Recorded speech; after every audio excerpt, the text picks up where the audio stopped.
오늘 성경 본문은 우리 일상생활 가운데서 가장 행복한 장면에 관한 이야기로 시작을 하고 있습니다. 레위 지파에 속한 한 남자와 한 여자가 결혼을 했다는 말로 출애굽기 2장 1절 말씀은 그렇게 시작을 하고 있습니다. 레위 가족 중 한 사람이 가서 레위 여자에게 장가를 들어.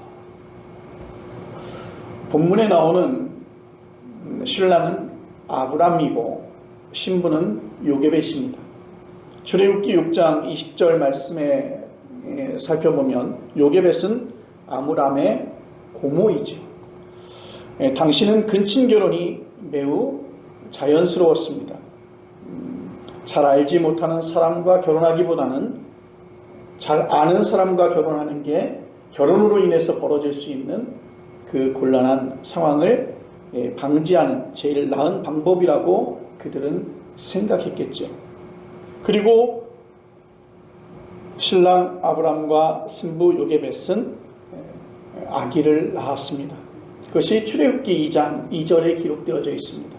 그 여자가 임신하여 아들을 낳으니 그가 잘생긴 것을 보고 석 달 동안 그를 숨겼으나. 새로 태어난 남자아이가 잘생겼다고 그렇게 말하고 있습니다. 실제 아이가 태어나면 어머니의 복 중에서 또 양습 가운데서 이렇게 있기 때문에 태어나면 생각보다 그렇게 이쁘지 않아요. 그런데 오늘 성경은 그렇게 말합니다. 그 여자가 임신하여 아들을 낳으니 그가 잘생긴 것을 보고 석 달 동안 그를 숨겼다.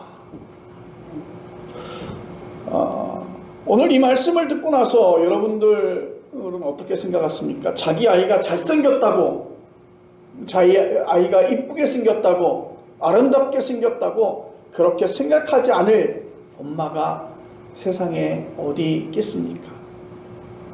그래서 잘생겼기에 석 달 동안 숨겼다라고 하는 말도 약간 이상하게 들립니다. 바꿔서 얘기하면 잘생기지 않았다면 성경에서 그 여자가 임신하여 아들을 낳으니 그가 못생긴 것을 보고, 그러면 어떻게 했을까? 내다 버렸을까요? 잘생기지 못했으면 숨기지 않았다는 말인가? 아이가 잘생기지 않았어도 그 엄마 요게벳은 당연히 숨겼을 것입니다.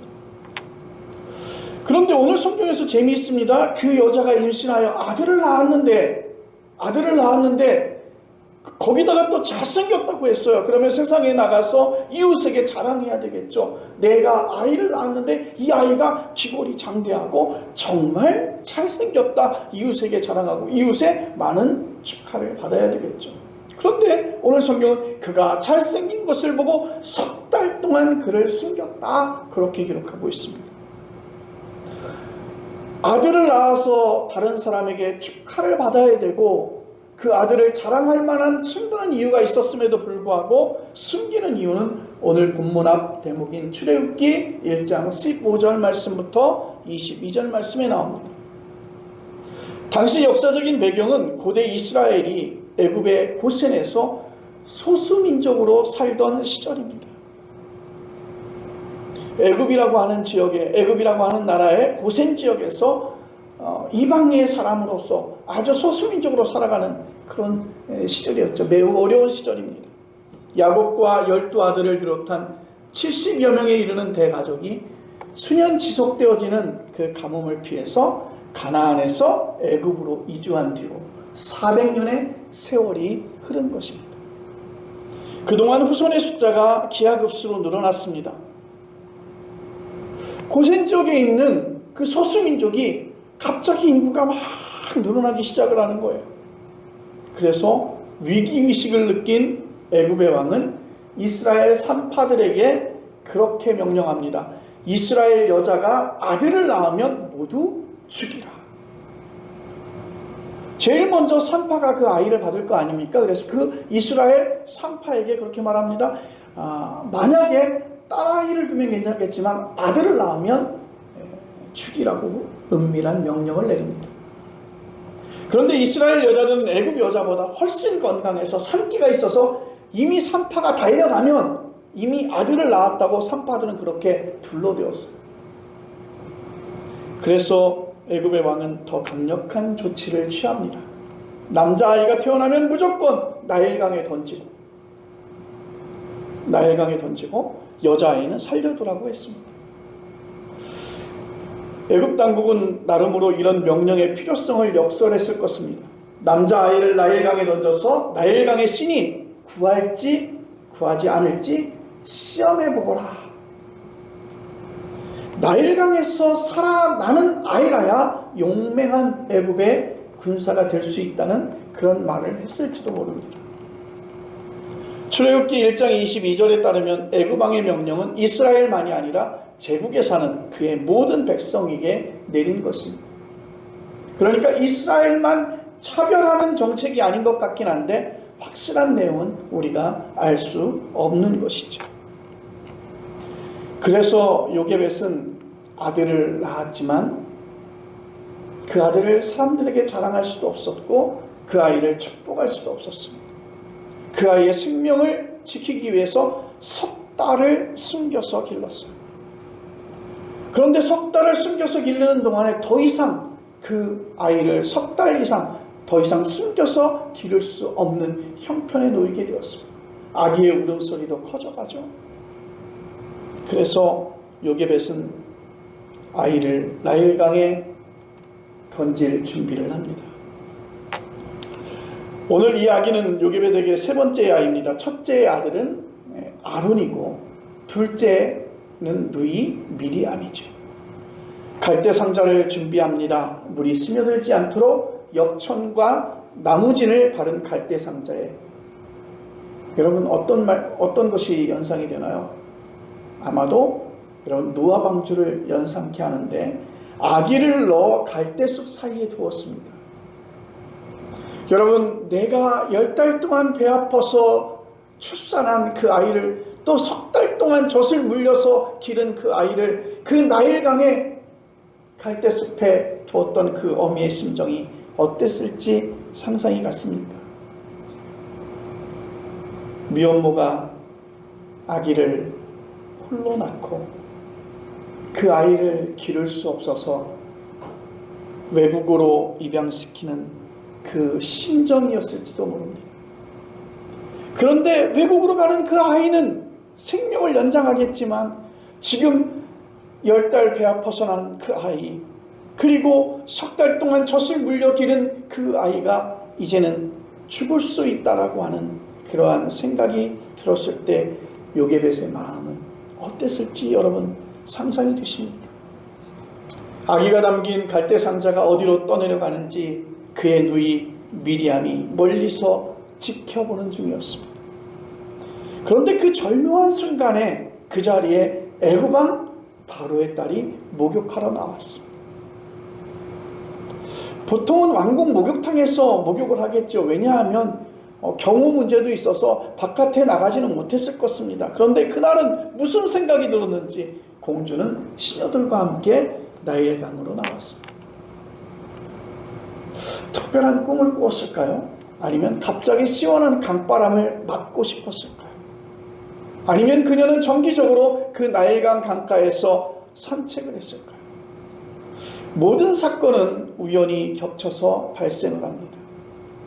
그리고 그녀들이 요게벳이 갈대숲에 띄워놓은 그 갈대 상자를 발견하게 됩니다. 공주는 시녀들에게 갈대 상자를 가져오게 했습니다. 그 안에 도대체 무엇이 들었을까? 6절이 그 순간을 이렇게 묘사합니다. 열고 그 아기를 보니 아기가 우는지라 그가 그를 불쌍히 여겨 이르되 이는 히브리 사람의 아기로다. 공주가 아기를 불쌍히 여겼다고 했습니다. 이런 연민은 모든 사람에게 일어나는 공통된 감정이죠. 문제는 이 아기가 히브리 사람의 아기였을 거라고 하는 사실을 그 애굽의 공주도 알았다는 거예요. 어떻게 알았을까요? 무엇을 보고 히브리 사람의 아이라고 생각했을까요? 그렇게 오늘 성경은 그 이유를 설명하고 있지 않지만 아마도 그 아이의 할례 흔적에서 아마도 그렇게 생각했을 것입니다. 여러분, 할례는 이스라엘 남자아이가 태어난 후 8일 만에 행하는 시술이었으니까요. 히브리 사람, 즉 이스라엘 사람은 애굽 사람에게 혐오를 받던 이들이기에 이 아이는 당국에 신고하거나 그냥 못 본 채 버려두는 것이 지극히 상식적인 일입니다. 그런데 공주는 왕궁에서만 살아서 그런지 세상을 돌아가는 일에 관심이 없었는지 모르겠어요. 아니면 어린 생명에 대한 연민이 아주 강해서 그런지 그 아이를 살리고 싶다. 나는 이 아이를 살리고 싶다는 생각이 들었습니다. 바로 그 순간 멀리서 이를 지켜보던 누이 미리암이 공주에게 달려와서 말합니다. 내가 가서 당신을 위하여 히브리 여인 가운데 유모를 불러다가 이 아이에게 젖을 먹이게 하리이까. 아주 절묘한 타이밍.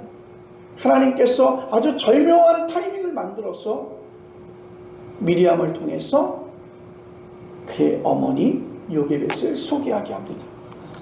바로에 따른 설악을 합니다. 미리암은 집으로 돌아가서 어머니를 불러옵니다. 그리고 공주는 그녀를 유모로 결정하지요. 당연히 아기를 키우는 삭을 주겠다고 합니다.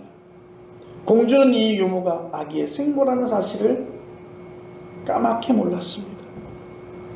바로 얼마 전만 하더라도 아기를 더는 숨길 수 없어서 어쩔 수 없이 갈대 상자에 넣어서 나일강 갈대숲에 내려놓았는데 앞으로 어떻게 키우겠다는 건지 당시 상황에 관해서 우리는 정확하게 알 수 없지만 이스라엘 남자 아기를 무조건 죽이라는 바로의 명령에서 가장 안전한 곳이 바로의 딸의 그 영역 안에서 아이를 키우는 것 아니겠습니까?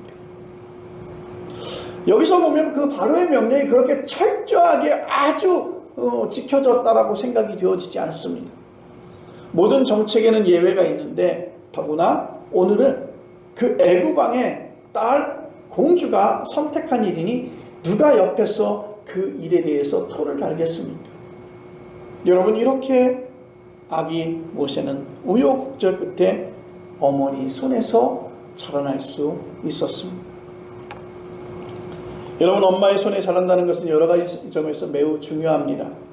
아기는 엄마의 손길과 숨결과 감촉을 그대로 전달받습니다. 후각과 청각도 엄마에 의해서 더 풍성해집니다. 언어의 발달 역시 어릴 때 엄마와의 소통에서 그 아이는 그 언어의 확장이 굉장히 넓어집니다. 엄마의 언어 습관이 아기들에게 그대로 전달되어지는 것이죠. 그래서 언어는 단순히 의사교환의 기능만 있는 것이 아닙니다. 우주를 인식하는 중요한 통로가 되어지는 것입니다. 철학자 하이데거는 언어는 존재의 집이라고 그렇게 말했습니다. 쌍욕을 입에 달고 사는 조직 폭력배들은 세상을 그런 차원에서 읽고 그런 차원에서 인식하는 것입니다. 지금 우리나라 청소년들은 우리의 말과 글 구사력이 매우 현저히 떨어집니다. 글을 읽고 그 글에 대한 이해력들도 매우 떨어집니다. 그러니까 문해력이 떨어진다는 얘기예요.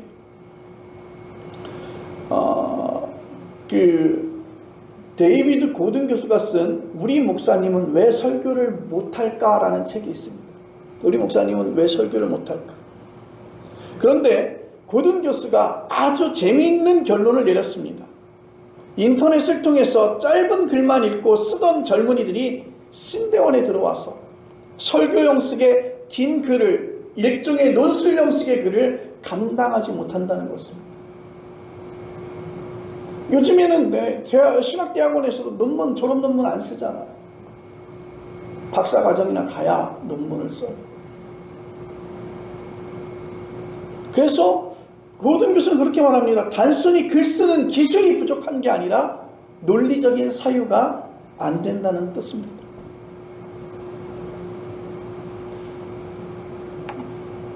요즘에 유아들을 통해서 외국어 교육들이 우리는 몇십 년 전부터 계속해서 집중되고 있는 것을 볼 수 있습니다.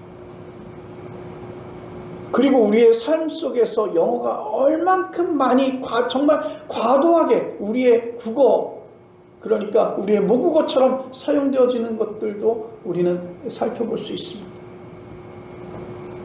어느 식당에 가보면 실제 무슨 이유에서인지 모르지만 메뉴판에도 한국말로 기재되어 있지 않아요. 아마도 그 음식의 문화가 유럽의 음식이었다면 그 유럽의 방식대로 그렇게 표기되어져 있어요. 인터넷 쇼핑 광고 문구를 보면 영어가 얼마나 많은지 모릅니다. 영어 유치원이 성행한다는 말도 들렸습니다. 어렸을 때부터 영어를 접하게 되면 그 영어를 잘할 수 있다는 얘기죠. 모르겠습니다. 제가 언어학자가 아니기에 잘못 생각했는지도 모르지만 한 사람에게 모국어는 하나만 가능하다고 저는 생각합니다. 이중 모국어가 가능하다고 말하는 학자들도 있긴 합니다. 중요한 건 어느 정도로 언어를 구사하는 게 모국어 능력인지는 봐야겠죠. 미묘한 뉘앙스의 차이를 담아내는 에세이나 시를 두 가지 언어로 완벽하게 한 인간이 표현할 수 있을까? 우리나라 팔도 사투리를 영어로 번역할 수 있는지,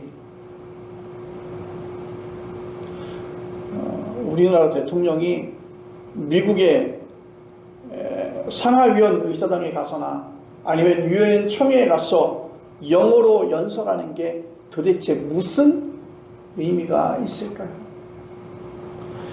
자신의 마음과 영혼을 담은 우리말로 연설하고 그 말을 통변해주는, 통역을 두는 것이 훨씬 바람직하지 않겠습니까? 여러분, 말은 단순히 단어와 문장의 나열이 아니라 그 사람 존재 자체가 드러나는 사건이라는 것입니다. 어머니의 품에 안겼어 어머니의 말소리와 그 표정과 숨소리와 살냄새까지 맡은 아기들의 모습은 세상에서 가장 거룩한 사건이라고 저는 생각합니다. 자칫 죽을 수도 있었던 아기 모세가 어머니의 품에서 자라게 되었다는 사실은 그가 이스라엘의 하나님의 신앙을 어려서부터 배울 수 있었다는 의미인 것입니다. 그때부터 하나님의 은혜가 또 하나님의 섭리가 시작이 된 것입니다. 어릴 때 하나님의 신앙을 배운다고 해서 모두 위대한 신앙인이 되는 것은 아니지만 한 인간의 인격과 신앙 형성에서 어린 시절의 신앙 공부는 아무리 강조해도 지나치지 않습니다.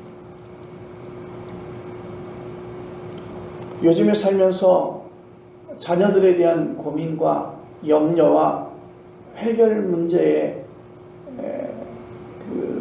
봉착해서 많은 아픔을 당하는 분들이 많이 있습니다. 복음을 더 깊이 이해하는 사람으로 자라주면 좋을 텐데, 복음의 씨를 우리는 어떻게 해서든지 아이들에게 뿌려야 될 것입니다. 어떤 성과가 날지는 아무도 정확하게 예상할 수 없어요.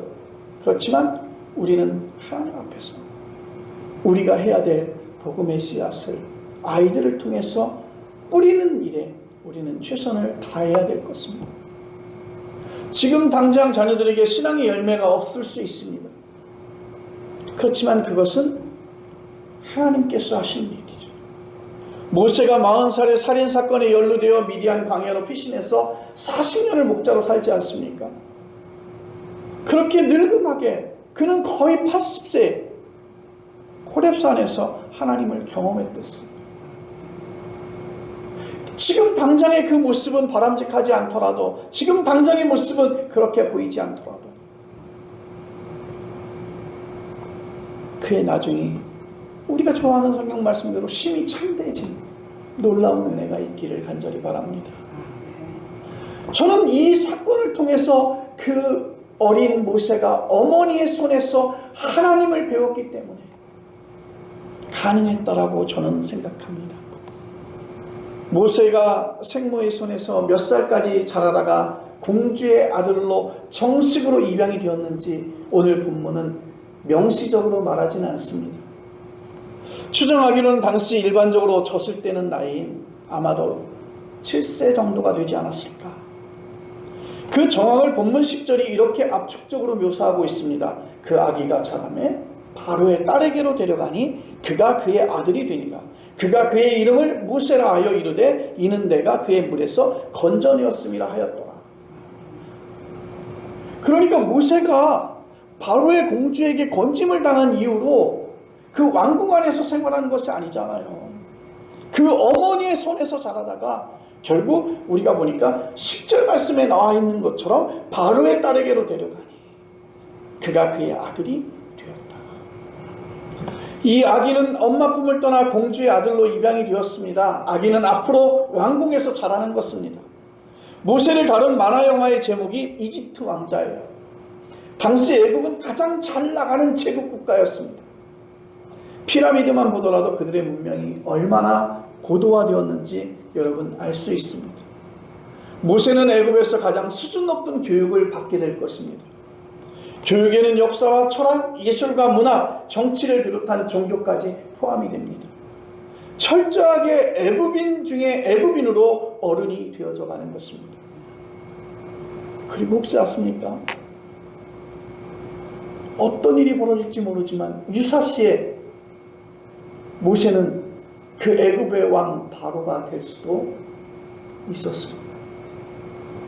공주는 이 아이에게 모세라는 이름을 지어주었어요. 모세라고 하는 이름을 지은 이유는 공주가 그를 물에서 건져내었기 때문이라고 합니다. 그의 이름은 상징적이에요. 그래서 오늘 본문에 기록되어져 있는 말씀대로 우리가 살펴보면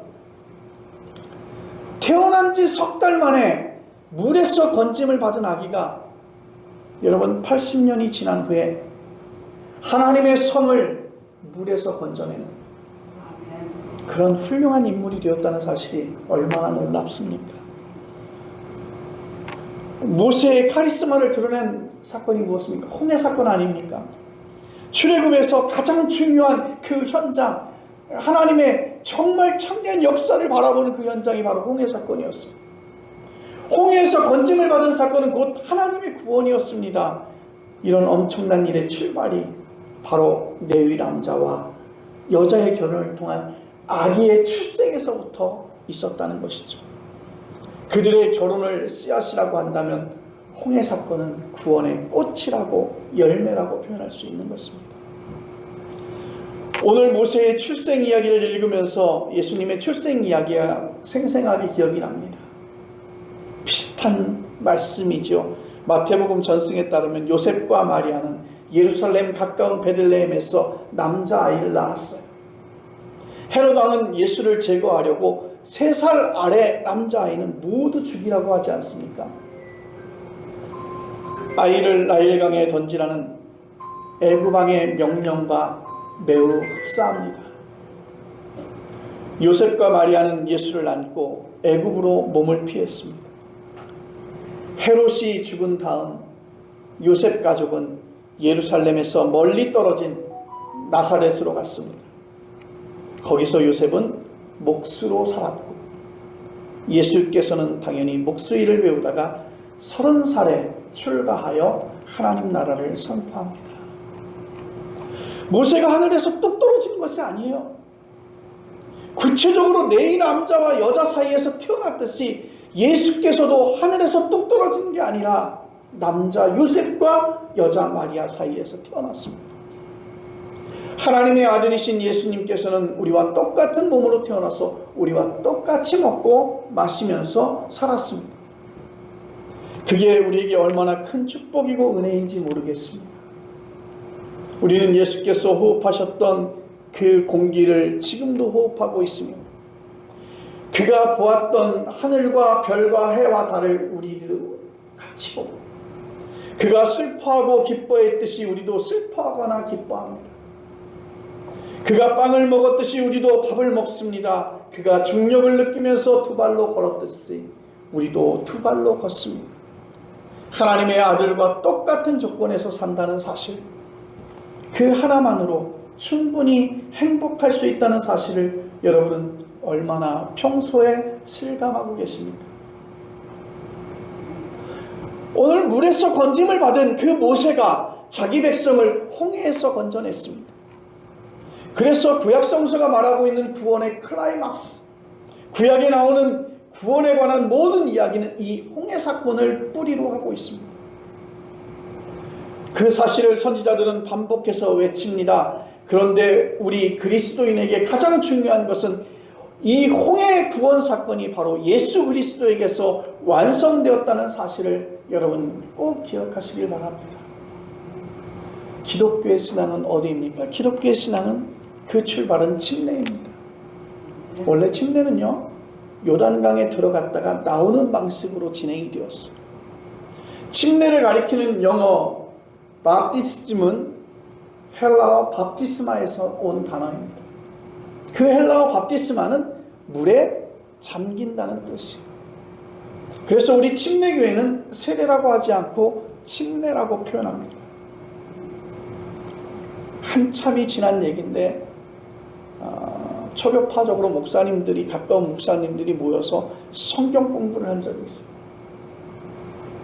그런데 이제 침례와 세례의 문제가 이렇게 대두가 되었어요. 그래서 논란이 막 일어났어요. 세례냐 침례냐, 세례가 옳은 것이냐 침례가 옳은 것이냐, 뭐 그거 가지고 침례교회 목사님은 침례가 당연한 것이지. 근데 여러분, 저는 그렇게 생각하지 않습니다. 세례나 침례나 하는 것이 중요한 것이 아니라 그 의미를 경험하는 것이 중요하다는 것이죠. 세례 받으면 뭐합니까? 침례를 받으면 뭐합니까? 그 세례나 침례가 내게 어떠한 의미인지를 모른다면 그것은 그 사람 인생에서 중요한 매듭이 되어질 수 없다는 것입니다. 오늘 우리 그리스도인은 침례를 통해서 죄와 죽음에서 건짐을 받고 해방을 받은 사람들입니다. 교회야말로 참된 의미에서 엑소더스 공동체라는 것이죠. 이런 일이 가상 공간이 아니라 현실 공간에서 벌어졌다는 게 매우 중요한 것입니다. 그런데 그 출발이 아기의 출생이었다는 것입니다. 예수라고 하는 아기의 출생이었다는 것이죠.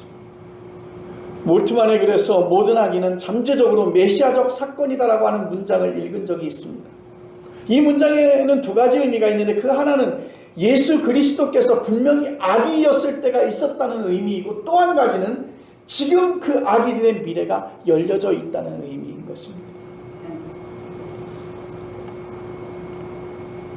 우리가 아이를 키울 때는 미래의 메시아를 키운다는 생각을 해도 매우 바람직할 것입니다. 우리가 살아가는 구체적인 시간과 공간은 하나님의 구원이 실행되는 거룩한 시간이며 거룩한 공간인 것입니다. 땅은 거룩하고 하늘도 거룩하며 바다도 거룩합니다. 그 공간 안에서 구원지향적으로 사는 이들이 있고 폭력지향적으로 사는 이들이 있습니다. 후쿠시마 핵발전소 방사선 오염수를 30년 이상 계속 남태평양 그 바다에 방류하겠다고 하는 야무진 계획을 세우고 실천하기 시작한 일본 정부와 도쿄전력, 그리고 그것을 방조하고 있는, 아니 어정쩡하게 들리는 보면 옆에서 들러리 역할을 하고 있는 대한민국 정부는 자신들의 태도가 얼마나 무책임하고 폭력적인지를 분명히 알아야 할 것입니다. 모세의 출생 이야기는 단순히 고대 이스라엘 역사에서 가장 위대한 한 인물 모세의 영웅실화가 아니라 하나님께서 행하시는 구원의 신비와 능력에 관한 이야기인 줄로 믿습니다. 우리의 구체적인 일상에서 하나님의 구원이 비밀스럽게 발생하니까 일상의 그 궁극적인 비밀을 잘 살펴보라고 말하는 것입니다. 그래서 예수님께서 때가 되어 하나님의 나라가 가까이 왔다라고 또한 하나님의 나라는 너희 안에 있다라고 말씀하신 것입니다. 사랑하는 귀한 성도 여러분, 우리의 첫 시작과 처음이 그 모든 결과의 가운데 있다는 사실들을 기억하시기를 바랍니다. 구원의 가장 큰 핵심적인 사건이 있을 때 80년 후에 그 모세의 그 출생부터 시작되었다는 사실을 여러분 기억하세요. 우리의 삶이 어떻게 의미 있게 매듭을 지어야 될지, 또 어떻게 순간순간 은혜롭게 살아가야 될지 여러분들이 꼭 기억하세요. 준비하며 기도하며 살아가시기를 간절히 바랍니다. 기도하겠습니다.